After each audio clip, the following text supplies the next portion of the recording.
సంగీతారాధనలో మనల్ని నడిపించినటువంటి క్వైర్ బిడ్డలకు, మ్యూజిషియన్స్కి దైవాశీస్సులు. చాలా చక్కగా ఆరాధన నడిపించారు. దేవుడు వారిని ఆశీర్వదించునుగాక. ఇంకా వచ్చేవారు వస్తూ ఉంటుండగా మనం దేవుని వాక్యమును కొంచెము సేపు ధ్యానము చేసి తర్వాత ఆరాధన క్రమంలో ముందుకు సాగుదాము. 2వ తిమోతి పత్రిక 3వ అధ్యాయము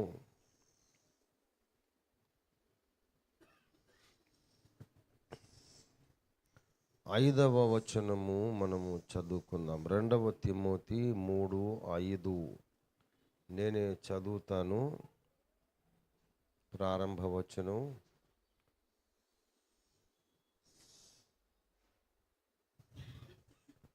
రెడీ బ్రదర్? 2వ తిమోతి పత్రిక 3వ అధ్యాయం 5వ వచనం. పైకి భక్తి గల వారి వలె ఉండియు దాని శక్తిని ఆశ్రయించని వారునై ఉందురు. ఇట్టి వారికి విముఖుడవై ఉండుము. దేవుడి వాక్యమును మన వినికిడిలో ఆశీర్వదించునుగాక. చిన్న మాట ప్రార్థన చేసుకుందాం. ప్రేమ స్వరూపుడవైన మా పరిశుద్ధ పరలోకపు తండ్రి, నీకే వందనములు. అందరి హృదయములను ఏకరీతిగా నిర్మించిన వాడా, నీకు స్తోత్రాలు. మా శరీరములను మాత్రమే కాదు, మా హృదయాలను కూడా నిర్మాణము చేసిన వాడా, నీకు వందనాలు. అందరి హృదయ రహస్యములు ఎరిగిన గొప్ప దైవమా, నీకు వందనాలు. కొంచెము సేపు నీ వాక్యము పంపించి నాతో మాతో మాటలాడి మాకు ఉదక స్నానము చేయించి మమ్మను ఆరాధన క్రమంలో ముందుకు నడిపించమని యేసు అతి పరిశుద్ధ నామంలో స్తుతించి ప్రార్థిస్తున్నాము తండ్రి. ఆమేన్.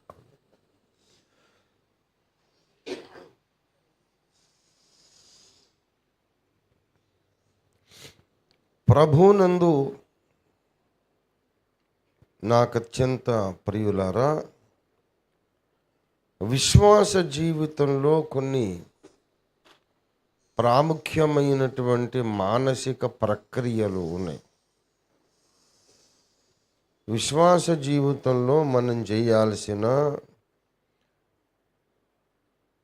మన మనస్సుతో చేయవలసిన కొన్ని కార్యములు ఉన్నాయి. కొన్ని విషయాలకు విముఖులమై ఉండుట. ఇప్పుడు చదివిన లేఖన భాగంలో ఇట్టి వారికి విముఖుడవై ఉండుము, సుముఖుడవై ఉండుము అంటే అనుకూలంగా ఉండాలి. విముఖుడు అంటే ముఖం తిప్పేసుకోవడం. చచా, నాకు ఇది నచ్చలేదు, నాకు ఇష్టం లేదు, నాకు దీంట్లో ఎలాంటి పాలు పంపులు లేవు, I don't like this, I have no participation in this, నాకు అవసరం లేదు అని ముఖం తిప్పేసుకోవడం. విముఖుడమై ఉండుము. భక్తి జీవితంలో,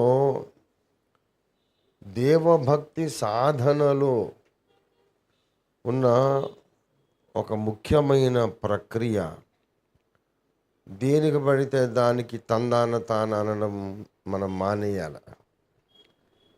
మన ముందుకు ఎందరో మనుషులు వస్తారు, రకరకాల పరిస్థితులు వస్తాయి. కొన్నిటికి మనం నో అని చెప్పడం నేర్చుకోవాలి. ఎవరెదురొచ్చినా, ఏం చేద్దామన్నా, వాడు ఎలా ప్రవర్తిస్తున్నా అన్నిటికీ గంగిరెద్దులాగా తలకాయ ఊపే వ్యక్తిత్వము భక్తి జీవితానికి అది అనుకూలం కాదు, ప్రతికూలం. అన్నిటికీ నువ్వు తందాన తానా అని గంగిరెద్దులాగా తలూపేవాడివైతే అలాంటి వ్యక్తిత్వాన్ని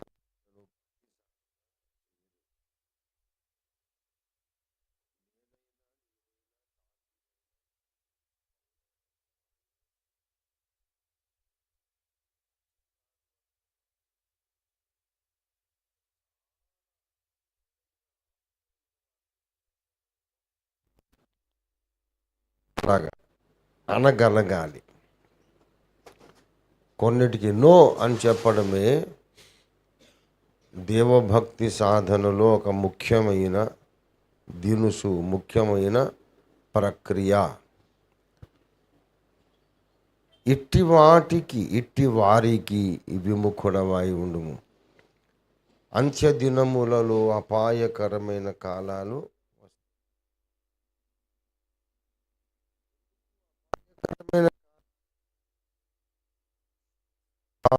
మారిపోతాయి. మనుషుల స్వభావాలు మారిపోతాయి. మనుషుల స్వభావాలు మారిపోవడం అంత్యకాలం. యేసు ప్రభువుని అడిగారు కదా, ప్రభువా నీ రాకడకును యుగ సమాప్తికి నీ సూచనలు ఏవి అని అంటే, మత్తయి 24వ అధ్యాయము 12వ వచనము చూడండి. అక్రమము విస్తరించుట చేత అనేకుల ప్రేమ, అంతకుముందు చెప్పినవన్నీ యుద్ధాలు అన్నాడు. రక్తపాతం జరుగుతుంది, యుద్ధాలు, రాజ్యం మీద రాజ్యము, జనం మీద జనం. అంటే ఒక దేశానికి మధ్యలో, ఒక సమాజానికి మధ్యలో స్పర్ధలు, ఘర్షణలు, కొట్టుకోవడాలు, చంపుకోవడాలు, నరుక్కోవడాలు, ఇవన్నీ బాహ్య ప్రపంచంలో జరిగే విషయాలు, సమాజములో జరిగే విషయాలు. కొన్ని ప్రకృతిలో జరుగుతాయి. 8లో కరువులు భూకంపములను కలుగును. కరువులు అనేవి ప్రకృతి సిద్ధమైన ఒక సంభవం, ఒక పరిస్థితి. తర్వాత భూకంపాలు, అవి మనం తెచ్చేవి కాదు. భూగర్భము లోపలి పొరల్లో కొన్ని మార్పులు జరిగినప్పుడు భూమి కంపిస్తుంది. కరువులు భూకంపాలు నేచర్, ప్రకృతికి సంబంధించినవి. కొట్టుకుంటారు, చంపుకుంటారు, యుద్ధాలు జరుగుతాయి. సమాజం కలిసి ఉండలేని పరిస్థితి. కానీ సమాజం వదిలేయండి, ప్రకృతి సంగతి వదిలేయండి, ఒక మనిషినే తీసుకుంటే మనిషిలోని మనస్తత్వము కూడా మారిపోతుంది. అది 12వ వచనంలో చెప్పాడు. అక్రమము విస్తరించుట చేత అనేకుల ప్రేమ చల్లారుతుంది. అది వ్యక్తిత్వములోనే ఒక మార్పు. సహజంగా మనుషులు అలా మారిపోతారు. నాకు జరిగిన అనేక వేల చేదు అనుభవాలలో ఒకటి చెప్తాను. వరంగల్లో మేము మా అమ్మ నాన్నగారులు ఉన్నప్పుడు మేము అక్కడ బ్రతికాము. అందరికీ ప్రేమను పంచిచ్చేవాళ్ళు మా అమ్మ నాన్న. మా ఇంట్లో ఏది జరిగినా ఊరందరికీ పంచిపెట్టాలి. మా దగ్గర అల్లం నేరేడు చెట్టు ఉండేది. దాని పండ్లన్నీ సంచుల్లో తీసుకొని ఇంటింటికి ఆంటీ అమ్మ ఇమ్మన్నారు మీకు అని చెప్పి అలాగా పంచిపెట్టాలి. క్రిస్మస్ వస్తే కజ్జికాయలు, డోనట్లు, అరిసెలు, తర్వాత ఈ చక్రాలు, మురుకులు అంటాం, ఇవన్నీ పెద్ద పెద్ద సంచులు తీసుకొని పోవాలి. సైకిల్ తొక్కటమే రాదప్పుడు చిన్నోడిని.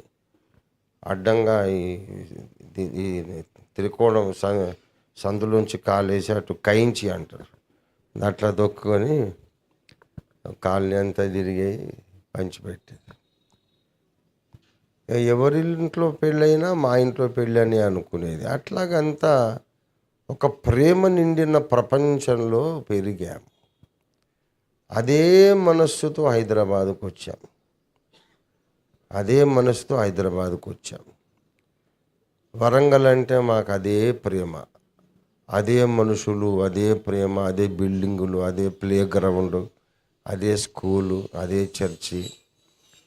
కొంతమంది సిఎస్ఐకి పోయే family, church of south India. కొంతమంది హెబ్రోన్కి వెళ్తారు. అప్పట్లో ఎలీం, హెబ్రోన్ లేదు. ఎలీమునే తర్వాత హెబ్రోన్ అన్నారు.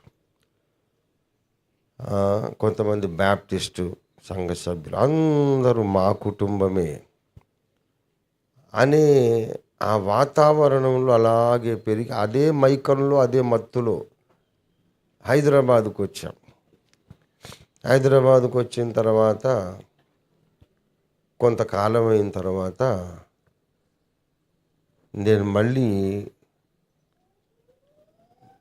నేను పుట్టిన ఊరు చూడాలి, నేను ఆడుకున్న ప్లే గ్రౌండ్, నేను చదువుకున్న స్కూల్ చూడాలని మళ్ళీ వరంగల్కి వెళ్ళి ఒక సైకిల్, అప్పటికి పెద్దోడిని అయిపోయిన సైకిల్ ఒకటి అద్దెకు తీసుకున్నా. అద్దెకు తీసుకొని సిటీ మొత్తం తిరగడం మొదలుపెట్టి, ఆ colony, mill colony, Christian colony, labour colony. ఒక ఆంటీ గారు ఆ గ్రౌండ్లో నడిచి వెళ్తూ ఉంది. చిన్నోళ్ళము పెద్దోళ్ళం అయితే మారిపోతాం కదా, పెద్దవాళ్ళం అట్లే ఉంటారు కదా. వాళ్ళు నన్ను గుర్తుపడతారు కానీ నేను గుర్తుపడతాను కదా. నేను దగ్గరికి వెళ్ళి, ఆంటీ ప్రైజ్ తోలాడు ఆంటీ, ఇట్లా ముఖమంతా చీట్లించి ఇట్లా చూస్తుంది. నేను ఓఫీర్ని, స్వామిదాస్ గారి అబ్బాయిని, సౌజాతమ్మ గారి అబ్బాయిని అంటే, అయితే ఏంటి అనేసింది. అంటే నన్ను ఆమె గుర్తుపట్టి కూడా అలా నిర్లక్ష్యం చేసింది. అంటే చిన్నోడిని కాదు, ఇప్పుడంటే ముసలోడిని అయిపోయాను, రాటు తీలిపోయాను. అప్పుడు చాలా హర్ట్ అయ్యాను, చాలా ఏడ్చాను. అరే, నేను మా నాన్నగారు అమ్మ ఉన్నప్పుడు వీళ్ళింటికి ఎన్నిసార్లు సంచులు మోసాను, వాళ్ళింటికి ఎన్నిసార్లు సంచులు మోసాను. మాటికి చీటికి మాటికి మా ఇంటికి వచ్చేది. సౌజాత అక్క, నాకు ఆ సమస్య ఉంది, ఈ సమస్య ఉంది అని ప్రార్థన చేయించుకునేది. అమ్మ ఏమన్నా ఇస్తే తీసుకుపోయేది. అట్లాంటిది సౌజాతమ్మ కొడుకుని నేను ప్రైజ్ ది లార్డ్ అన్నప్పుడు కనీసం ప్రైజ్ ది లార్డ్ బాబు, ఇప్పుడు ఎక్కడ ఉంటున్నారు, ఎలా ఉన్నారు, బాగున్నారా, ఎప్పుడు వచ్చావు, ఏం పని మీద వచ్చావు నాయన, గాడ్ బ్లెస్ యూ అనే సౌజన్యము కూడా లేదు. అంతగా ఒకరికి అండగా ఉన్నటువంటి కుటుంబములోని ఒక పిల్లవాడు. ఆమెనేం అడగలే, వందనాలు చెప్పాను అంతే. ఆ వందనాలు బాబు, గాడ్ బ్లెస్ యూ అని వెళ్ళిపోయినా బాగుండేది. ఏంటి అని అనేసి. అంటే ఆమె మనస్సులో ఏదో కక్ష ఉంది. ఏంటి కక్ష అని నేను ఆరాధీశాను. నేను పరిశోధకుడు కదా, బేసికల్లీ నేను డిటెక్టివ్ రంజిత్ ఓఫీర్ని. ఏంటిదా అని చెప్పేసి నేను దేన్ని కూడా విశ్వ చరిత్రనే వదలలేదు. ఈమెకి ఏం దయ్యం పట్టిందని నేను నా స్టైల్లో నేను ఎంక్వైరీ చేస్తాను. మేము హైదరాబాద్కు వచ్చిన తర్వాత ఎర్నెస్ట్ కొమానపల్లి గారు రాక్ చర్చ్ అనేది మొదలుపెట్టినప్పుడు మేము ఐపీసీ సభ్యులమే. పిఎల్ పరంజ్యోతయ్య గారు అంత మహానుభావుడు మా ఇంటికి వచ్చి మా బావగారిని అడిగాడు. మా అల్లుడు గారు అమెరికా నుండి వచ్చి ఇక్కడ సంఘం ప్రారంభిస్తున్నాడు, ఆయన హైదరాబాద్ ఏమి తెలియదు, ఈ సందులు గల్లీలు ఏమి తెలియదు ఆయనకి, ఒక మీటింగ్ పెడతాడు, మీరు కొంచెం హెల్ప్ చేయండి అంటే, అలాగే అయ్యగారు మీరంతటి పెద్దవారు వచ్చి అడిగితే మేము కాదంటామా అని. మరి మా బావగారు ఏం చేస్తారు, నాకు అప్పగించారు. ఆ మీటింగ్ ఏర్పాట్లన్నీ కూడా నేనే చేశాను. పబ్లిసిటీ మొత్తం, ఓల్డ్ సిటీ, న్యూ సిటీ, అన్ని సందులు గొంతులు, వాల్ పోస్టర్లు అన్నీ చేసి revival crusade, rock church crusade అని పెద్ద ఎత్తున మెథడిస్ట్ బాయ్స్ స్కూల్ గ్రౌండ్స్లో మేము సహకరించాం. ఐపీసీ మెంబర్స్ అయ్యి ఉండి ఒక వేరే సంఘానికి సహకరించామనేది వాళ్లకు మనసులో కక్ష ద్వేషం పేరుకుపోయింది. అదన్నమాట. ఐపీసీ అంటే మేము ఇంకా వేరే వాళ్ళని ముట్టుకోకుండా మిగతా వాళ్ళందరూ అంటరానోళ్ళని ఉండాలి, అది వాళ్ళ ఎక్స్పెక్టేషన్. మరి మా అమ్మ మాకు అది నేర్పించలేదు. వరంగల్లో ఉన్నప్పుడే బ్యాప్టిస్ట్ వాళ్ళ ఇంట్లో పెండి అయినా పోయేది, చర్చ్ ఆఫ్ సౌత్ ఇండియా అయినా వెళ్ళి ఎవరికి అవసరం వచ్చినా సహాయం చేసేవాళ్ళు. ఏ ఏ డినామినేషన్ అయితేనే యేసయ్య దేవుడు అని అంటున్నారు, కానీ అయ్యప్ప దేవుడు అనేది అంటం లేదు కదా అనే విశాల హృదయంతో మేము పెరిగాం. మేము వేరే ఒక డినామినేషన్, వేరే ఒక శాఖ వాళ్లకు మేము సహాయం చేసినందుకు మా కుటుంబము నుండి వాళ్ళు పొందిన మేళ్ళన్నీ మరిచిపోయి, నేను ఒక పసికూన, అప్పటికి నాకు 16 ఏళ్ళు 17 ఏళ్ళు, ఇంకా నాకు ఉద్యోగం కూడా రాలే. ఏంటి అని కసిరి కొట్టింది నన్ను.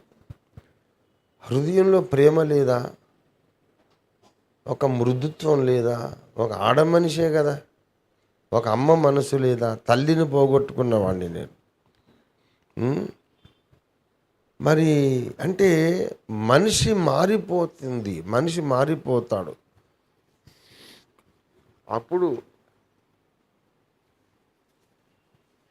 అప్పటికే నేను పరిశుద్ధాత్మ పొందిన వాడిని, దేవుని స్వరం వింటున్నా. వెళ్ళి చాలా ప్రార్థన చేశాను. నేను ఏం తప్పు చేశాను ప్రభువా అంటే ఈ వివరం అంతా తెలియదు ఇంకా నాకు. రోడ్డు మీద ఏంటి ఎందుకు అయితే ఏంటి ప్రజలు అని అంటుంది, పిచ్చి కుక్కలాగా అరుస్తుంది. ఇంటికి వెళ్ళి చాలా ఏడ్చి ప్రార్థన చేశా. ఇంత మార్పు ఆ మనుషులలో అంటే అప్పుడు యేసయ్య మాట్లాడాడు, యెహోవానగు నేను మార్పు చెందని వాడనని ఎందుకు చెప్పానో తెలుసా, మిగతా వాళ్ళందరూ మారిపోతారని. అందరూ మారిపోతారు కనుక నేను స్పెషల్. నేనుంటాను, మీ అమ్మ ఉన్నప్పుడు ఎలాగ ఉన్నాను, ఇప్పుడు అలాగే ఉంటాను, యుగ యుగాలు అలాగే ఉంటాను. కానీ మనుషులందరూ మారిపోతారు. ఆ పాఠం నేర్చుకోవాలి నువ్వు. దేవుడు మారడు మారడు మారడని పాటలు పాడడం కాదు, మనుషులు మారుతారు అనే పాట కూడా నీ లోపల ఉండాలి. లేకుంటే జీవితంలో ఇలాగే గాయపడి చచ్చిపోతావు. ఆ పాఠం అప్పుడు వరంగల్లో నేర్చుకున్నాను నేను. ఇంకా ఇలాంటి సంభవాలు నాకు జీవితం అంతట్లో ఎదురవుతానే వచ్చాయి. ప్రియులారా, ఎలాగ మొన్నటి దాకా ఎంతో ప్రేమగా మా ఇంటికి వస్తే మా అమ్మ అయితే అసలు తినకుండా పంపదు, ఏదో ఒకటి ఇవ్వకుండా పంపదు. అసలు మేము ఎవరింటికి పోయి తిన్నది తక్కువ, వాళ్ళు మా ఇంటికి వచ్చి తిన్నదే ఎక్కువ.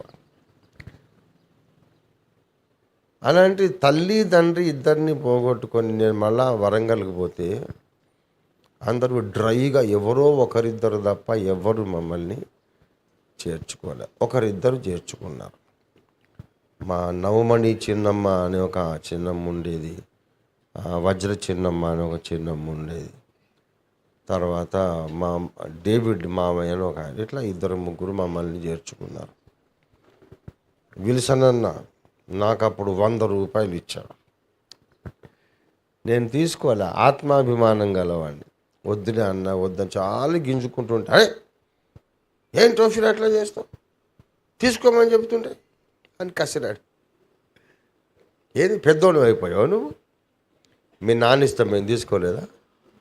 ఎన్నిసార్లు ఇచ్చా స్వామిదాస్ అంకులు మాకు, మా బ్రతికే నిలబెట్టేశాడు ఆయన, మమ్మల్ని చదివించాడు, ఎంత హెల్ప్ చేశాడు. మీ నాన్న ఇచ్చినప్పుడు మేము తీసుకోలేదా? మేము పెద్దోళ్ళు అయిపోయాం అనుకుంటున్నావా? పెద్దోళ్ళు ఇచ్చినప్పుడు కాదనకూడదు, తీసుకో అని కోప్పడ్డాడు విల్సన్ గారు.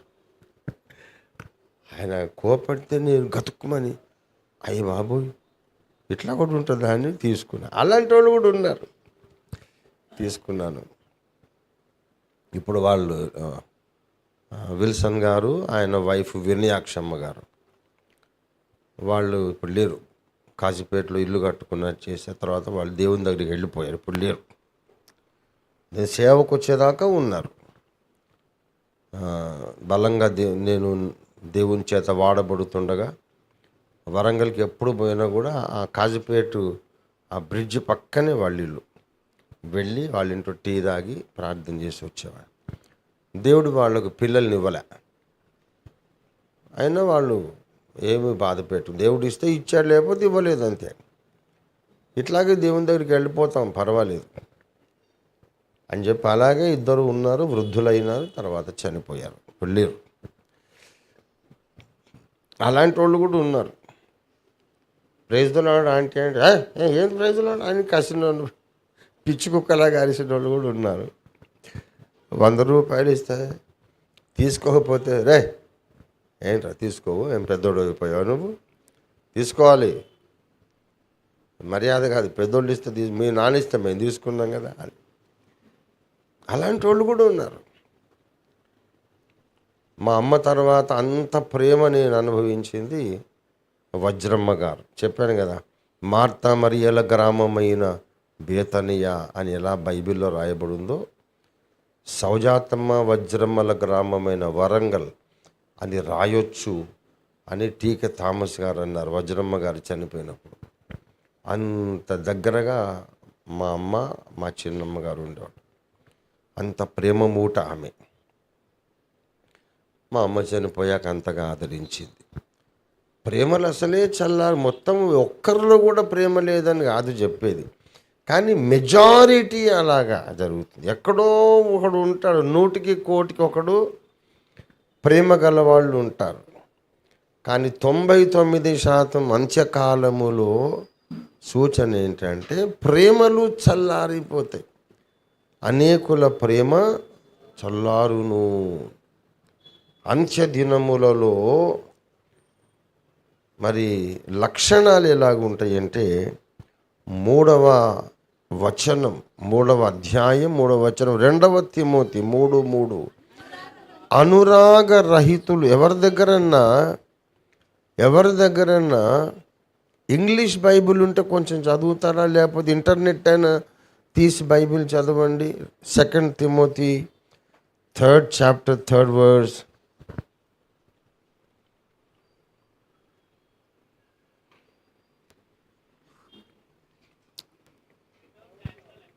Without natural affection.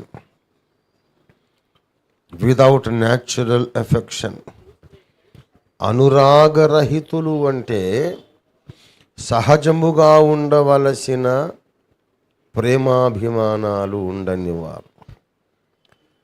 Without natural affection, అది చాలా పెద్ద మాట. అనురాగరహితులు అంటే ప్రేమ లేనోళ్ళు. కానీ వితౌట్ న్యాచురల్ అఫెక్షన్ అంటే మరి కొంచెం లోతైన అర్థాన్ని ఇస్తుంది. సహజ సిద్ధంగా, ప్రకృతి సిద్ధంగా ఉండవలసిన ప్రేమలు కూడా ఉండవు అని. ఇక దీనికి తార్కాణం, దీనికి నిరూపణ మనకు ఇంటర్నెట్ నిండా, న్యూస్ మీడియా నిండా ఉంది. తల్లిని చంపిన కూతురు ఎవరినో ప్రేమించిందట, వాళ్ళమ్మ వద్దన్నదట, ప్రియుడు ఆమె కలిసి తల్లిని తల మీద కొట్టి చంపేశారు. ఒక చిన్న పిల్లోడు ఊరికే గేమ్స్ ఆడుకుంటున్నాడు. వాళ్ళమ్మ ఎంతసేపు ఆ గేమ్స్, హోంవర్క్ చేసుకో, గంట సేపు ఆడేవి చాలు కదా అంటే అంటున్నాడు. అట్లాగే కంటిన్యూ చేస్తున్నాడు. వాళ్ళమ్మ ఏదో బియ్యం ఏరుకుంటున్నా, ఇంట్లో పని చేసుకుంటూ, ఇంకెంతసేపునైనా హోంవర్క్ చేసుకో అని అరుస్తూ ఉంది.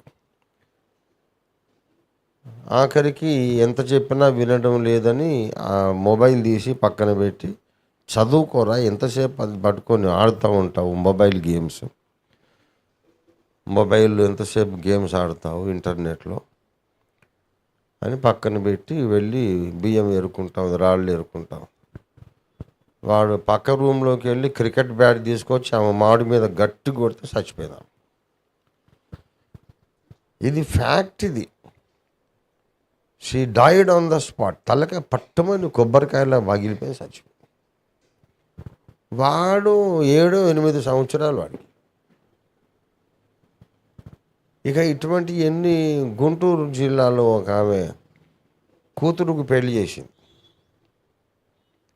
పెళ్లి చేసినాక అల్లుడు ఆమెకి నచ్చాడట. నచ్చితే ఆమె విండు చేసుకున్నది.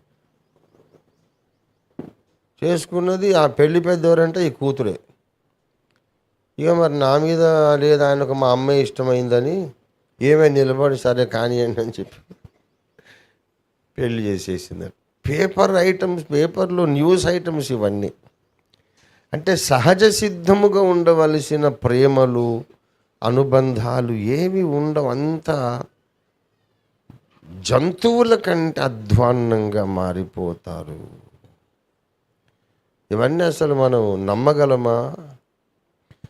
ఈ మధ్య తల్లి పిల్లలను చంపడము, పిల్లలు తల్లిని చంపడం, ఎన్ని వార్తలు వినబడుతున్నాయో చెప్పడానికి వీల్లేదు. ఎన్నో న్యూస్ చూడాలంటే భయం. ఏదో ఒక దుర్వార్త. ఆ దుర్వార్తలు తట్టుకునే శక్తి నా హృదయానికి లేదు.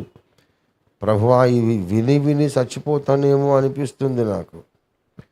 ఈ సమాజము అలాగా డ్రైగా మారిపోయింది. No natural affections. పిల్లల మీద ఉండాల్సిన ప్రేమ లేదు, పిల్లలకు తల్లి మీద ఉండాల్సిన ప్రేమ లేదు, భర్తకు భార్య మీద ఉండాల్సిన ప్రేమ లేదు, భార్యకు భర్త మీద ఉండాల్సిన న్యాచురల్ ఎఫెక్షన్ ఉండడం లేదు. What is happening to the society? మనస్తత్వాలు మారిపోయినాయి. ఇది అంత్యకాల సూచన. అనేకుల ప్రేమ చల్లారిపోతుంది. తర్వాత డబ్బే ప్రధానం. మనుషులకు డబ్బే ప్రధానం. 2వ వచనంలో అన్నీ డబ్బుతోనే కొలవడం. ఎవరితోనో చుట్టరికం చేస్తే నాకెన్ని డబ్బులు వస్తాయి, ఎవరింటికన్నా వెళితే వాడు ఎంత ఇస్తాడు, వాడు నా ఇంటికి వస్తే నాకేమి ఇస్తాడు. ఎప్పుడు రిసీవింగ్ ఎండే. ధనాపేక్షులు. ధనమే ప్రధానమైపోతుంది అంత్యకాలములో. తర్వాత బింకములాడువారు. బింకములంటే ఏంటో తెలుసా?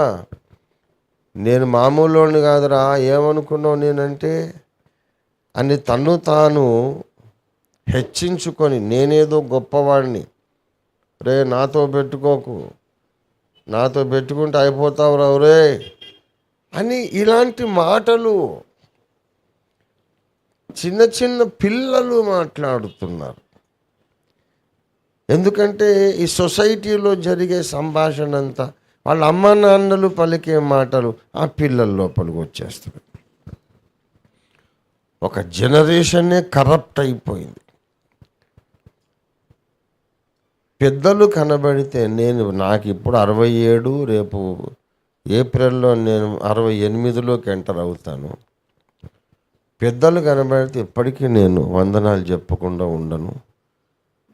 మరీ పండిపోయిన పెద్దలైతే వెళ్ళి నా తలకాయ అప్పగించి అన్నా నన్ను ఆశీర్వదించండి, స్త్రీలు కానీ పురుషులు కానీ నా తల మీద చేయబెట్టి ఆశీర్వదించండి అని ఆశీర్వాదం తీసుకోకుండా నేను ఉండను. ఇప్పటికీ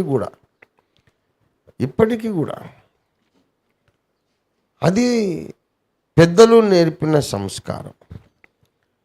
ఈ రోజుల్లో ఒక తరము తయారైంది. పెద్దోడు ఎదురొస్తుంటే కనీసం వందనాలు కూడా లేదు, ముఖం తిప్పేసుకొని వెళ్ళడం. అట్లా ఒకరు కాదు, ఇద్దరు కాదు, ముగ్గురు కాదు, మొత్తం జనరేషన్, ఒక తరమే అట్లా తయారైంది. నేను గమనిస్తుంటా రోడ్డు మీద వెళ్ళేటప్పుడు అన్ని సంభవాలు, అన్ని పరిస్థితులు గమనిస్తూ ఉంటాను. ఒక ముసలాయన అక్కడి నుంచి వస్తుంటాడు, ఇటు నుంచి యవనస్తులు ఎదురుపోతుంటారు, నమస్కారం లేదు, ఏమీ లేదు. ఎవరైతేనేమి అపరిచితుడు, మనకు తెలియదు, కానీ పెద్దవాడే కదా. ఎవరైతేనేమి ఆయన పేరు ఊరు ఏమీ తెలియదు మనకు, కానీ వృద్ధుడనైతే తెలుస్తుంది కదా. ఇలా అనిపోతే నీ సొమ్మేం పోయింది, ఎన్ని లక్షలు ఖర్చు అవుతుంది. మా తరంలో మేము అలాగనే వాళ్ళం. రోడ్డు మీద వచ్చే ఆయన పెద్ద ఆయన అయితే చాలు, ఆయన ఊరు నాకు అక్కర్లేదు, పేరు నాకు అక్కర్లేదు, వృత్తి నాకు అక్కర్లేదు, అతను ఎవరో నాకు అక్కర్లేదు. పెద్దవాడు గనక నమస్కారం పెట్టి వెళ్ళిపోయేవాడు. జీతేరావు పెట్టే జీతం, ఆయనకు నేనెవరో తెలియదు. నేను పెరుగుతున్న టైంలోనే చెడిపోవడము స్టార్ట్ అయిపోయింది. నేను పెరుగుతున్నప్పుడే స్టార్ట్ అయిపోయింది. అప్పుడే పెద్దలు అనేవారు, ఎవరి దగ్గరికన్నా వెళ్ళి నేను గౌరవంగా మాట్లాడితే, అబ్బో ఈ తరంలో ఇంకా నీలాంటి వాళ్ళు ఉన్నారయ్యా అని అనేవాళ్ళు అనమాట. ఎందుకనేవాళ్ళు అర్థమయ్యేది కాదు నాకు. నేను మామూలుగానే ఉంటున్నాను కదా, వీళ్ళు ఆశ్చర్యపోతారు ఏమిటి, మామూలుగా ప్రవర్తిస్తున్నాను, వీళ్ళు ఏదో వింత విడ్డూరం చూస్తున్నట్టుగా సర్ప్రైజ్ అవుతున్నారు ఏంటని నేను ఆశ్చర్యపోయేవాడు. ఇంకా పెద్దోళ్ళయ్యాక అర్థమైంది, మొత్తము ఈ తరం అంతా బిగడాయించేది మొత్తం. అయితే అది ఒకరిని పిన్ పాయింట్ చేసి అనడం కాదు, అంత్యదినములలో మనుషులు ఇలాగుంటారు. కరువులు అంత్యకాల సూచన, భూకంపములు అంత్యకాల సూచన, యుద్ధములు అంత్యకాల సూచన, అనేక మంది అబద్ధ క్రీస్తులు, అబద్ధ ప్రవక్తలు రావడం యేసు రాకడ సూచన, మనస్తత్వాలు విచిత్రంగా మారిపోవడం అంత్యకాల సూచన. ప్రతివాడు నేనే గొప్పోడిని అనుకుంటాడు, అందుకే బింకముగా మాట్లాడతాడు. అహంకారులు, దూషకులు, తల్లిదండ్రులకు అవిధేయులు, కృతజ్ఞత లేనివారు, అపవిత్రులు, అతిద్వేషులు, అపవాదకులు, అజితేంద్రియులు, క్రూరులు, సజ్జన ద్వేషులు, మంచోళ్ళంటే ఇష్టం లేదు, ద్రోహులు, మూర్ఖులు, ఇవన్నీ చెబుతూ అంటాడు. ఆఖరణ ఇంకొక కేటగిరీ ఉంది, పైకి భక్తి గల వారి వలె ఉంటారు. పై చూపులకు చాలా భక్తిగా ఉంటారు, కానీ ఆ భక్తిలో ఉన్న గొప్ప శక్తిని మాత్రం ఆశ్రయించరు. భక్తి అనేది వాళ్లకు సమాజంలో గుర్తింపు కొరకే కావాలి. ఈ అమ్మాయి చాలా భక్తి కలిగింది, ఈ అబ్బాయి చాలా భక్తి గలవాడు అని లోకం అనుకోవాలి.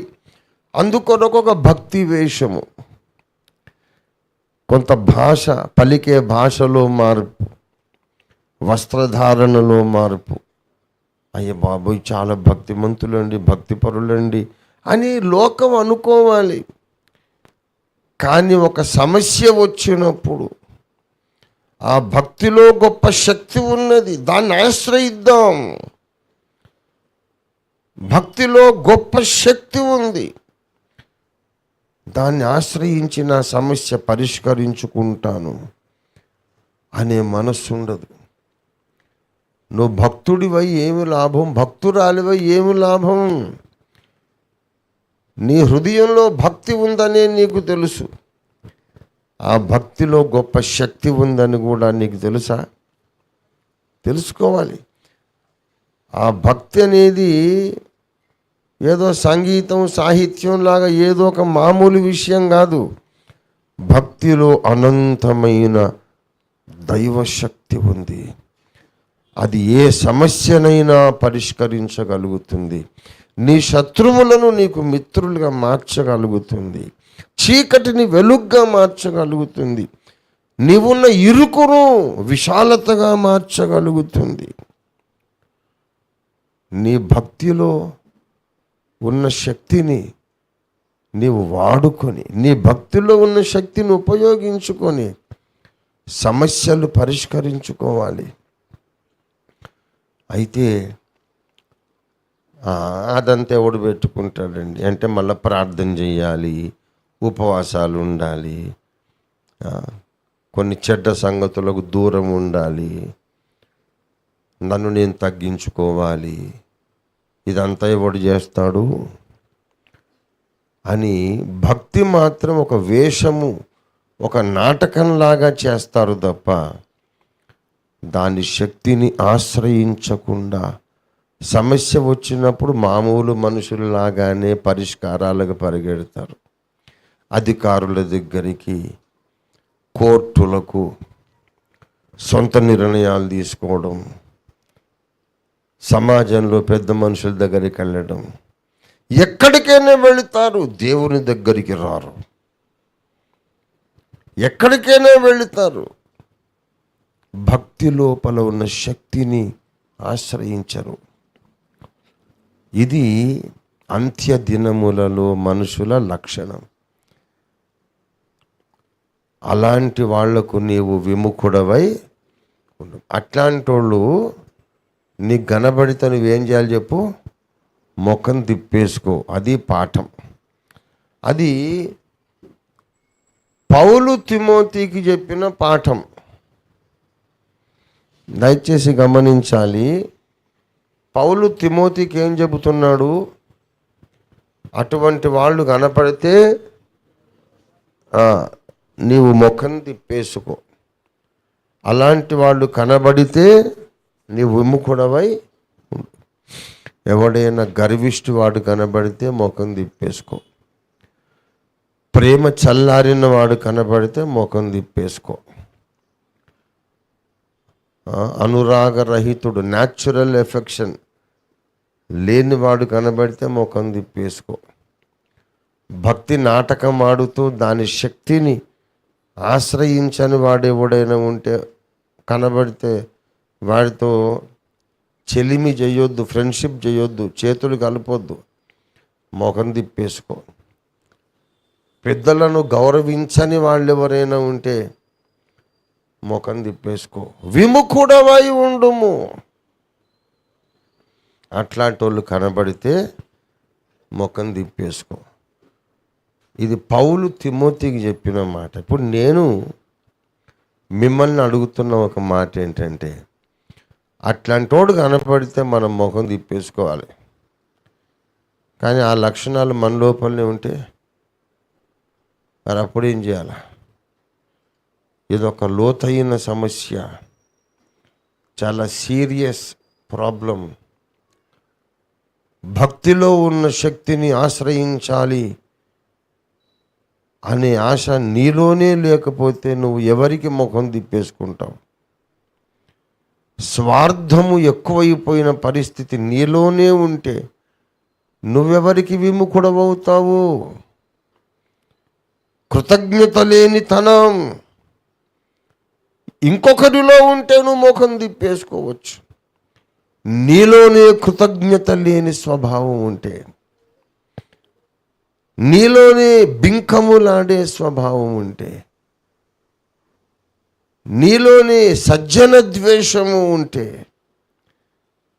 నువ్వు ముఖం ఎవరికి తిప్పేసుకుంటావు? దేవుడే నిన్ను చూసి ముఖం తిప్పేసుకుంటాడు. నువ్వు ముఖం తిప్పేసుకోవడానికి ఏముంది? అది నీ తత్వమేనా? నీవే ధనాపేక్షుడివి, నీవే స్వార్థపరుడివి, నీవే గర్విష్ఠుడివి, సజ్జన ద్వేషివి అయిన తర్వాత, కృతజ్ఞత లేని వ్యక్తి అయిన తర్వాత ముఖం తిప్పేసుకునే పని నువ్వేం చేస్తావు? అద్దంలో చూసుకొని ముఖం ఇట్లా తిప్పేసుకుంటావా నువ్వు? ఎక్కడైతే ఈ అవలక్షణాలు, చెడు లక్షణాలు, దుష్ట లక్షణాలు, అసహ్యమైన మనస్తత్వాలు ఉంటాయో అక్కడ భక్తుడైన వాడు ముఖం తిప్పేసుకోవాలి. కానీ ఆ భక్తుడిలోనే, విశ్వాసిలోనే ఇవన్నీ వచ్చినాయి అనుకోండి,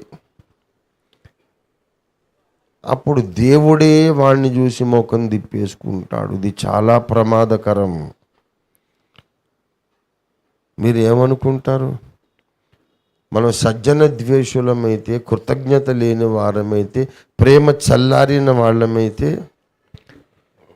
స్వార్థపరులమైతే, ధనాపేక్షులమైతే దేవుడు మనల్ని చూసి ముచ్చటపడి, అబ్బా ఎంత అద్భుతమైన వ్యక్తివిరా నువ్వు అంటాడా? చచ్చా, ఏమిట్రా ఇలా చెడిపోయావు, నాకు అసహ్యంగా ఉంది నిన్ను చూస్తే అని ముఖం తిప్పేసుకుంటాడా? దేవుడు పాళెములో సంచరించినప్పుడు, ఆయన అసహ్యమైనది ఏదైనా చూచినప్పుడు ఆయన ముఖం తిప్పేసుకుంటాడట. 23 ద్వితీయోపదేశ కాండం 23వ అధ్యాయము, దయచేసి 14వ వచనం. నీ దేవుడైన యెహోవా నిన్ను విడిపించుటకును, నీ శత్రువులను నీకు అప్పగించుటకును నీ పాళెములో సంచరించుచుండును గనుక నీలో అసహ్యమైనది ఏదైనను దేనినైనను చూచి నిన్ను విడువకుండునట్లు. ఆయన పాళెములో సంచరిస్తూ ఉన్నాడు. ఆనాడు ఇశ్రాయేలు పాళెములో సంచరించిన పరిశుద్ధ దేవుడు ఈనాడు తన సంఘము అనే పాళెములో సంచరిస్తున్నాడు. క్రైస్తవ కుటుంబం అనే పాళెములో సంచరిస్తున్నాడు. లోకల్ చర్చ్, స్థానిక సంఘం అనే పాళెంలో సంచరిస్తున్నాడు. నీలో దేవునికి అసహ్యమైనది ఏదైనా కనబడితే చూచి నిన్ను విడవకుండునట్లు అన్నాడు. చచ్చా, ఏంట్రా ఈ పెంట, ఈ అసహ్యం ఏంటి, దుర్గంధం ఏంటి, అసహ్యమైన మనస్తత్వాలు అని ఆయన విడిచేసి వెళ్ళిపోతాడేమో. నీ పాళెము పరిశుద్ధంగా ఉండాలి. పరిశుద్ధంగా ఉండాలంటే ఈ 2వ తిమోతి 3వ అధ్యాయంలో చెప్పిన ఆ అపవిత్రమైన మానసిక లక్షణాలన్నీ కడిగేసుకోవాలి. నీ పాళెము పరిశుద్ధంగా ఉండాలంటే నువ్వు స్వార్థము లేని వ్యక్తిగా ఉండాలి. నీ పాళెం పరిశుద్ధంగా ఉండాలంటే నువ్వు ధనాపేక్ష లేని వ్యక్తిగా ఉండాలి. పెద్దలను గౌరవించే వ్యక్తిగా ఉండాలి. యథార్థవంతుడిగా, యథార్థవంతురాలిగా ఉండాలి. ప్రేమ చల్లారని వ్యక్తిగా ఉండాలి. You must be a person with natural affection. సహజమైన ప్రేమ, చల్లారని వ్యక్తిగా ఉండాలి. నీ పాళెం పరిశుద్ధంగా ఉండాలంటే నువ్వు భక్తి కలిగి ఉన్నావు కదా, దానిలోని శక్తిని నీ కష్టకాలములో ఆశ్రయించే మనిషివై ఉండాలి. నీ భక్తి ఒక నాటకం కాకూడదు. నీ భక్తి ఒక వాస్తవిక అనుభవం కావాలి. భక్తిలో గొప్ప శక్తి ఉంది. దాన్ని ఆశ్రయించడానికి ఎప్పుడైనా ప్రయత్నం చేసావా? నేను ముక్కుసూటిగా అడుగుతున్నాను. ఇంత అంశం లోపలికి వచ్చాం కనుక ప్రతిరోజు మోకరించి, దేవా నాతో మాట్లాడు, ఏదో రీతిగా నాకు కనబడు, నీ చర్యలు నాకు కనబరుచు, నా పట్ల నీ చిత్తం ఏంటో తెలియపరచు, నాలో నీకు ఆయాసకరమైంది ఏదున్నదో నాకు తెలియపరచు, నన్ను ఇంకా పరిశుద్ధపరచుమని కన్నీరు గార్చి నువ్వు ప్రార్థన చేసి ఎన్ని సంవత్సరాలైపోయింది. ఆదివారము మందిరానికి వస్తున్నాం, ప్రభురాత్రి భోజనం తీసుకుంటున్నాం,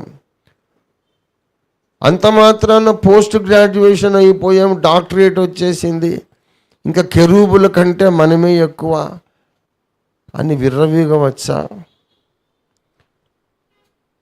పౌలు తన నిజమైన కుమారుడు తిమోతికే ఈ హెచ్చరికలు రాసినప్పుడు మరి మనం ఏ పాటి జాగ్రత్త పడొద్దా?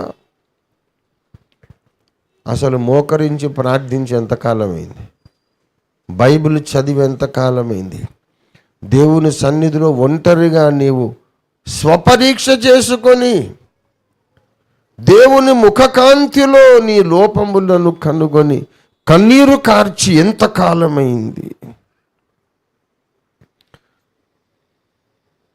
భక్తులుగా చలామణి అవుతున్నాం, కానీ దేవుని అగ్నిజ్వాల వంటి కన్నులకు నీ అసలైన పరిస్థితి కనబడుతూ ఉంది. ఇది చాలా సీరియస్ మ్యాటర్. ఇట్టి వాటికి విముఖుడవై ఉండుము, ఇట్టి వారికి విముఖుడవై ఉండుము అని దేవుడు ఎందుకు చెప్పాడో తెలుసా? అసలు ముందు ఆయన విముఖుడై ఉన్నాడు కాబట్టి. ధనాపేక్షులకు, స్వార్థపరులకు, కృతజ్ఞత లేని వారికి, సహజమైన ప్రేమలు లేని వారికి, ప్రేమలు చల్లారిన వారికి దేవుడు విముఖుడు. దేవుడు విముఖుడు. నేను విముఖుడనయ్యాను గనక తిమోతి నువ్వు కూడా విముఖుడవై ఉండమని చెప్తున్నాడు. ఏ లక్షణాలను చూసి దేవుడు ముఖం తిప్పేసుకుంటాడో ఆ లక్షణాలు మన లోపలనే ఉంటే రాకడలో మనం ఎలా ఎత్తబడతాము? పరలోకంలో మన స్థానం ఏంటి? ప్రియా దేవుని బిడ్డలారా, ఆలోచించుకొని ఒక్కసారి మనం మారు మనసు పొందితే మంచిది. నేను, మీరు, మనందరం అంతటా అందరూ మారు మనసు పొందాలి. వాక్యం వింటున్నప్పుడు కూడా మనం వింటున్నాం, కానీ హృదయంలో ఏమాత్రం గ్రహింపు ఉంది? ఎలాంటి కఠిన హృదయంతో వింటున్నాం? ఏడుసావులే పెద్ద చెప్పావు, మాకు తెలీదా అనే మనస్తత్వంతో ఎవరు వింటున్నారో కూడా దేవునికి తెలుసు. కనుక జాగ్రత్త, జాగ్రత్త. దేవుడు మాట్లాడుతుండగా ఎవరు విరిగి నలిగిన హృదయంతో విని మారు మనసు పొందుతున్నారో వాళ్ళని దేవుడు గమనిస్తాడు. ఎవరు కఠిన హృదయంతో విని ఏడుసావులే నాకు తెలుసు అని మనస్సుతో వింటున్నారో వాళ్ళని కూడా దేవుడు చూస్తున్నాడు. మనం దేవుణ్ణి మోసగించలేము. పాస్టర్ గారిని మోసం చేయొచ్చు, పక్కోళ్ళని మోసం చేయొచ్చు, భార్య భర్తను మోసం చేయొచ్చు, భర్త భార్యను మోసం చేయొచ్చు, కానీ దేవుణ్ణి మనం మోసం చేయలేము. దేవుడంటే భయం లేదా? అంతరంగంలో ఆ కాఠిన్యం ఏంటి? అంతరంగంలో ఆ తిరస్కారం ఏంటి? వాక్యం వింటూ కూడా మాకు తెలుసులే అనే వైఖరి ఏంటది? హృదయ రహస్యములెరిగిన దేవుడు చూస్తున్నాడు. దేవుని అగ్నిజ్వాల వంటి కన్నులు నన్ను గమనిస్తున్నాయనే భయము లేదా? ఇట్లాంటి మనస్తత్వాలతోనే మనం బ్రతికేసి ఇలాగే ఈ లోకాన్ని వదిలేద్దామా? ఎందుకో ఒక విషయం చెప్పమని దేవుడు జ్ఞాపకం చేశాడు. అసలు ముగించేద్దాం అనుకున్నాను, కానీ ఈ ఒక విషయం జ్ఞాపకం వచ్చింది.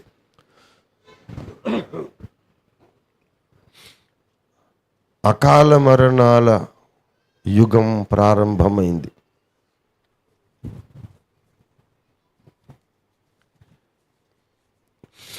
ఆకస్మిక అకాల మరణాల యుగం ప్రారంభమైంది. ఎ time of sudden untimely death has began. మా మేనల్లుడు జాన్ అబ్రహాం శామ్ ఎలా చనిపోయాడో మీకు అందరికీ తెలుసు. వాడికి బీపీ లేదు, షుగర్ లేదు, హార్ట్ కేసు కాదు, ఏమీ కాదు. భోజన విషయాల్లో చాలా జాగ్రత్త పరుడు. బ్రౌన్ రైసే తింటాడు, వైట్ రైస్ తినడు, మటన్ తినడు. అసలు బ్యాడ్ హ్యాబిట్స్ అనేది అసలు ఇంటా వంటనే అసలు లేదు. వాడు పుట్టినప్పటి నుంచి మా అక్క వాడిని భక్తిలోనే పెంచింది. ఒకరోజు ఉన్నట్టుండి ఇక్కడ ఏదో మంట, ఛాతీలో మంట, నొప్పి అన్నాడు. వాడి భార్య వాడిని హాస్పిటల్కి తీసుకెళ్తే ఏమీ లేదు, గ్యాస్ట్రిక్ ప్రాబ్లము, యాసిడిటీ అని అన్నారు. ఏదో మందులు ఇచ్చారు. ఇంటికి వచ్చేసరికి 4 hours లోపల మళ్ళీ స్టార్ట్ అయింది. మళ్ళా డాక్టర్ దగ్గరికి వెళ్ళి అయ్యో పల్స్ డౌన్ అయిపోతుంది, సీరియస్ అన్నారు. ఐసీయూలో వేశారు. అతను దేవుని దగ్గరికి వెళ్ళిపోయాడు. శవమే బయటకు వచ్చింది. Most unexpected. ఈ గాయము ఇలాగా ఇంకా మానకముందే ఇవాళ నిన్న పొద్దున ఒక దైవజనుడి ఇంట్లో ఒక విషాదం. నిన్ననే మనకు బాగా కావలసిన వాడు, ఆయన ఆదరణ కొరకు కూడా మనం ప్రార్థన చేయాలి. చక్కని కుటుంబము, భక్తిగల కుటుంబము, ఏ విధమైన బ్యాడ్ లేదు. నేను ఎలాగ అందరికీ హెల్ప్ చేస్తుంటాను అలాగే అన్నగారు కూడా సాయం చేస్తాను. నాకంటే కొంచెం చిన్నోడు వయసులో నన్ను అన్నయ్య అంటాడు. ఆయన పేరు జాన్ గారు, మోపర్తి జాన్ గారు. మన రేపల్లె బాపట్ల ఏరియాలో ఉంటారు. చాలా గొప్ప సేవ చేస్తున్నారు. అనేక మంది దైవజనులను పెంచి పోషించి తరబీదునిచ్చి సంఘాలు కట్టి గొప్ప సేవ చేస్తున్నారు. నేను గుంటూరులో సేవ అప్పుడు రెగ్యులర్గా వెళ్తూ వస్తూ ఉండేవాడిని కదా. అప్పట్లో నేను పరిచయం. అప్పటి నుంచి కూడా నేనంటే అభిమానం, ఇప్పటికీ అభిమానం. మొన్న విజయవాడలో మీటింగ్ జరిగితే ఎంతో గౌరవించి నన్ను శాల్వా కప్పి సన్మానించారు జాన్ గారు. మంచి సేవ చేస్తున్నారు. కూతురు ఉంది ఆయనకు. ఆమె పేరు కూడా నా పేరే పెట్టారు. అన్న నా కూతురు పేరు నీ పేరే, ఓఫీర్ భారతి. ఆమె పేరు ఓఫీర్ భారతి. 27 సంవత్సరాల అమ్మాయి. దాదాపు 21, 22 ఏళ్ళకో దాదాపు తొందరగానే పెళ్లి చేసేసారు. 3 పిల్లలు, ఒక కొడుకు, 2 పాపలు. అల్లుడు రవికుమార్ అనుకుంటా. బాబు మంచిగా ఆయన సేవలోనే సహకరిస్తున్న బెస్ట్ ఫ్యామిలీ. నిన్న పొద్దున ఏదో మంచి ఆరోగ్యవంతురాలు అమ్మాయి, 27 years old గర్ల్, 3 బిడ్డల తల్లి. టిఫిన్ ప్రిపేర్ చేద్దాము, బ్రేక్ఫాస్ట్ ప్రిపేర్ చేద్దామని కిచెన్లోకి వెళ్ళింది. ఉన్నట్టుండి అబ్బా కుప్పగూలిపోయింది. ఏమంటే డాడీ నాకు బాగాలేదు, ఏదోలాగుంది, బాగోలేదండి. వెంటనే హాస్పిటల్కి తీసుకెళ్ళారు. డాక్టర్ అన్నారు ఇదేదో సీరియస్ మ్యాటర్ అండి, గుంటూరు తీసుకెళ్ళమన్నారు. గుంటూరుకు తీసుకెళ్ళారు. విశ్వ ప్రయత్నం చేశారు. అమ్మాయి చనిపోయింది. నిన్న అంత్యక్రియలు కూడా అయిపోయాయి. నిన్న ఎర్లీ మార్నింగ్ నాకు ఈ ఫోన్ వచ్చింది. నేను వెంటనే ఆయనకు ఫోన్ చేసి ఏంటి తమ్ముడు విషాద వార్త వినపడింది, నిజమా? నిజమే అన్నయ్య. ఎలా జరిగింది? ఎంత వయసు? 27. ఎందుకు, ఎలా చనిపోయింది? ఏం లేదన్న, ఏం జబ్బు లేదు. ఉన్నట్టుండి కిచెన్లోకి వెళ్ళింది, నేల మీద కుప్పగూలిపోయింది. హాస్పిటల్కి తీసుకెళ్ళాము, దేవుడు తీసుకున్నాడు. నేను చెప్తున్నాను, మా అల్లుడి మరణం, ఈ పాప మరణం, ఇంకా కొన్ని మరణాలు నేను కళ్ళారా చూస్తున్నా, వింటున్నా. ఆకస్మిక మరణాల తరం మొదలైంది. నాకే జబ్బు లేదు, నేను యమనస్తురాల్ని, నేను యమనస్తుడిని అని విర్రవీగొద్దు. ఎవరి టైం ఎప్పుడో తెలియదు. మరణం అనేది చెప్పి రాదు. సడన్గా నిన్ను పలకరించవచ్చు. ఇంకా ఎన్ని చూస్తే మనకు బుద్ధి వస్తుంది. మన జీవన్ ప్రసాద్ కూతురు పరిమళమ్మ యొక్క ఫ్రెండ్ ఉంది, ఒక పాప, 17 ఏళ్ళ అమ్మాయి, మంచి 17 ఏళ్ళండి, ఆరోగ్యం గల చక్కని అమ్మాయి, సడన్ హార్ట్ అటాక్తో చనిపోయింది వాళ్ళ ఇంటి దగ్గరే. జీవన్ వాళ్ళ ఇంటి ముందే ఒక 4 సంవత్సరాల బాబు, LKG బాబు, స్కూల్కి వెళ్ళాడు. అబ్బా నొప్పి అన్నాడు. డాక్టర్ వచ్చి చెప్పాడు హార్ట్ అటాక్ వచ్చిందని, చచ్చిపోయాడు. 4 సంవత్సరాల బాబు, 17 ఏళ్ళ అమ్మాయి, 27 ఏళ్ళ అమ్మాయి, నాలుడు 37 ఏళ్ళు. ఎవడికి గ్యారంటీ ఉంది? నీకు 25 ఏళ్ళున్నా గ్యారంటీ లేదు, 4 ఏళ్ళున్నా గ్యారంటీ లేదు. అంటే మనమందరం సూపర్ మెన్, వీళ్ళందరూ మామూలు వాళ్ళు అనుకుంటున్నారా? ఈ పోయిన వాళ్ళందరూ సామాన్యులు, నేను ఒక్కదాన్నే సూపర్ లేడీ, సూపర్ మ్యాన్ అనుకుంటున్నారా? No guarantee at all. ఇవన్నీ ఎందుకు జరుగుతున్నాయి అంటే మనల్ని హెచ్చరించడానికి. ఇవన్నీ ఎందుకు జరుగుతున్నాయి అంటే నీ ఇల్లు చక్కబెట్టుకోమని చెప్పడానికి. ఇవన్నీ ఎందుకు జరుగుతున్నాయి? హిజ్కియాకు చెప్పాడు దేవుడు, నువ్వు మరణమగుచున్నావు, బ్రతుకవు గనుక నీ ఇల్లు చక్కబెట్టుకో, అంత ఊడిచి చెత్త చెదారం అంత తీసి అవతల పారేసి నీ ఇల్లు శుభ్రం చేసుకో. నీ పాళెములో దేవునికి అసహ్యమైంది ఏది లేకుండా శుభ్రం చేసుకో. రేపు అదే పరిస్థితి నీకు రావచ్చు. అశుభం పలకటం లేదు, అశుభం కోరడం లేదు. దేవుడు దీవించి అందరూ 100 ఏళ్ళు బ్రతకండి, అది నా ఆశ, ఆశీర్వచనం. కానీ గ్యారంటీ ఉందా? మనం ఆశిస్తాము, ప్రార్థన చేస్తాము, ఆశీర్వాదం పలుకుతాము, దీర్ఘాయుష్మాన్ భవ, కానీ గ్యారంటీ ఉందా? ఎవరి టైం ఎప్పుడో. టైం వచ్చేదాకా ఇల్లు ఊడ్చుకోవా? ఇల్లు చక్కబెట్టుకోవా? మనస్సును శుభ్రం చేసుకోవా? స్వార్థము, ధనాపేక్ష, గర్వము, ద్వేషము, కృతజ్ఞత ఊడ్చుకోవా? దేవుడు విముఖుడైపోతే నీ పరిస్థితి ఏంటి?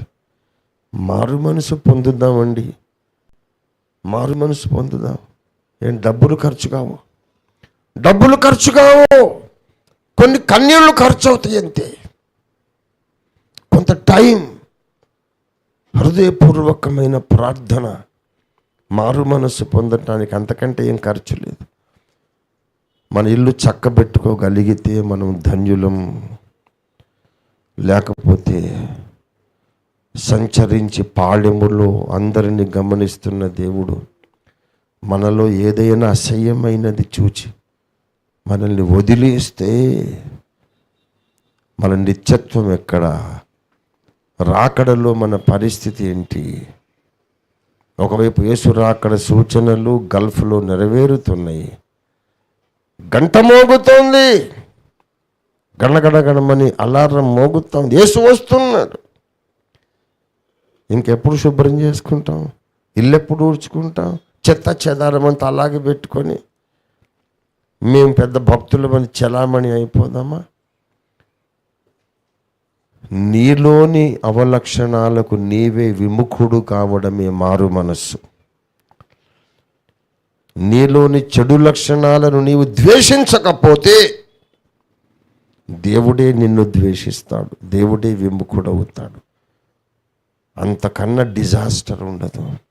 రండి ప్రార్థన చేసుకుందాం, మారు మనసు పొందుదాం, కొంచెం ప్రార్థనలో ఎక్కువ టైం గడుపుదాం. రండి రండి రండి రండి. ప్రభు మన మధ్యలో సంచరిస్తున్నారు, ప్రభు మనతో మాట్లాడారు. మనం మారు మనసు పొందుదాం. చక్కగా ఆరోగ్యంగా మన మధ్యలోనే సంచరిస్తూ దేవుని పని చేస్తున్నటువంటి ఆరోగ్యవంతులు టకీమని వెళ్ళిపోతున్నారు. చూస్తుండగానే గద్ద తన్నుకుపోయినట్టుగా వెళ్ళిపోతున్నారు. ఇంకనూ మారు మనసు కలగలేదా? ఇంకనూ స్వపరీక్ష చేద్దామని ఒక ఆలోచన రాలేదా? మన ప్రభు మన మధ్యలో సంచారం చేస్తున్నారు. నీ పరిస్థితి ఏంటమ్మా? కుమారుడా, నీ పరిస్థితి ఏంటి? దేవుడు నీలోని అంతరంగ పరిస్థితిని చూసి అసహించుకుంటున్నాడా? దేవుడే నీకు ముఖం తిప్పేసే పరిస్థితిలో నువ్వు ఉన్నావా? లేక ఈ చెడు లక్షణాలను చూసి నీవే ముఖం తిప్పేసుకుంటావా?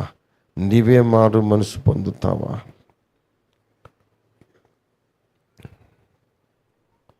You must turn away from these evil characteristics in your life, or God will turn away from you. Let us examine ourselves. మనలను మనమే పరీక్షించుకుందాం. విన్న వాక్యపు కాంతిలో, దేవుని ముఖ కాంతిలో ఒకసారి దేవుని ఆత్మ సహాయం కొరకు వేడుకుంటూ మనలను మనమే పరీక్షించుకుందాం. యేసయ్యా నన్ను క్షమించమని వేడుకుందాం. మారు మనస్సు పొందుకుందాం. మనలోని చెడు లక్షణాలను చూసి మనమే అసహించుకుందాం, ముఖం తిప్పేసుకుందాం. దేవా, నీవు నన్ను చూసి ముఖం తిప్పుకోవద్దయ్యా, నేను నాశనం అయిపోతాను తండ్రి, ఇంకా నాకు వేరే ఆశ లేదు తండ్రి. నీవు ముఖం తిప్పేసుకోవద్దయ్యా. నాలోని చెడు లక్షణాలను చూసి నేనే ముఖం తిప్పుకుంటా, నేనే అసహించుకుంటా, నేనే మారు మనసు పొందుతా. నాకు సహాయం చేయమని అడగండి. ఇది గోల్డెన్ ఆపర్చునిటీ, నీకు సువర్ణావకాశం. ఇట్లాంటి అవకాశం మళ్ళీ నీకు రాకపోవచ్చు. వచ్చే ఆదివారం మనం ఈ భూమి మీద ఉంటామని గ్యారెంటీ ఎవరికీ లేదు.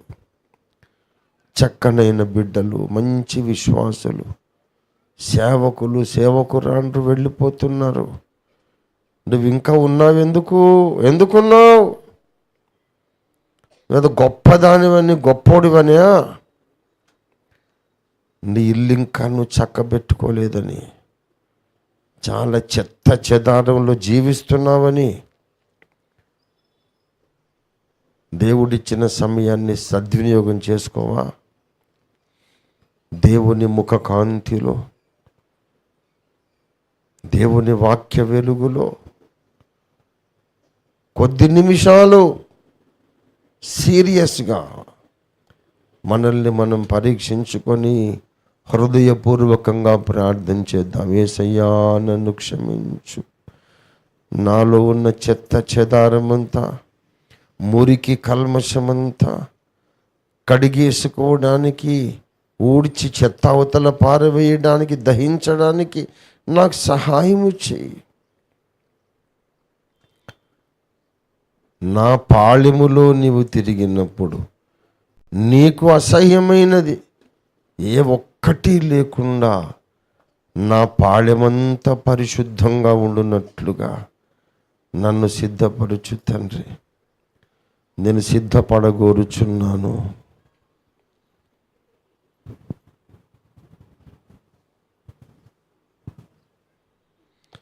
నేను మారు మనస్సు పొందగోరుచున్నాను.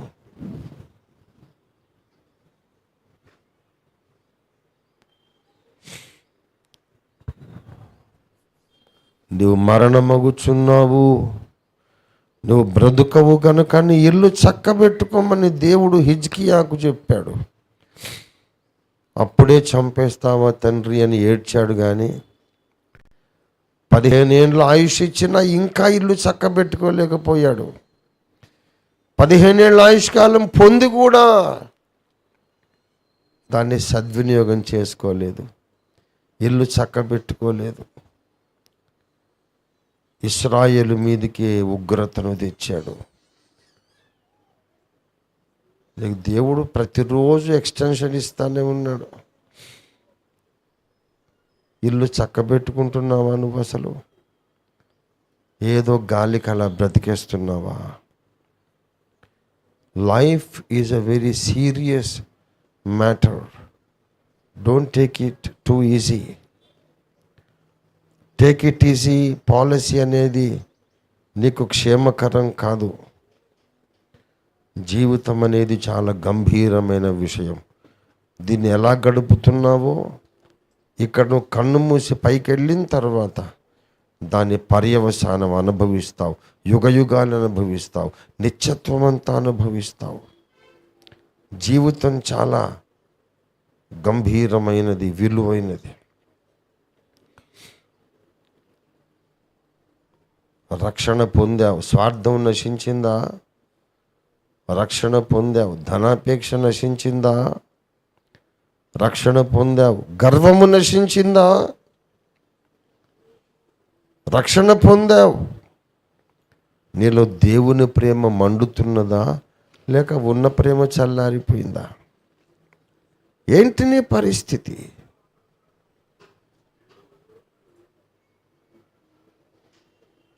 చాలాసేపు దేవుని వాక్యాన్ని మనం ధ్యానము చేశాం. ఈ వాక్యకాంతిలో ప్రతి ఒక్కరూ తమ్మును తాము పరీక్షించుకోవడానికి సమయం ఇస్తూ, నేను కూడా నన్ను నేను పరీక్షించుకుంటూ దేవుని కృప కొరకు వేడుకుంటూ, మీతో పాటు నేను స్నానము చేయడానికి ప్రయత్నిస్తూ, మరి కాసేపు ఇక నేను మాట్లాడను ప్రియులారా, ఇక నేను మాట్లాడను. టైంను జాగ్రత్తగా వాడుకోండి.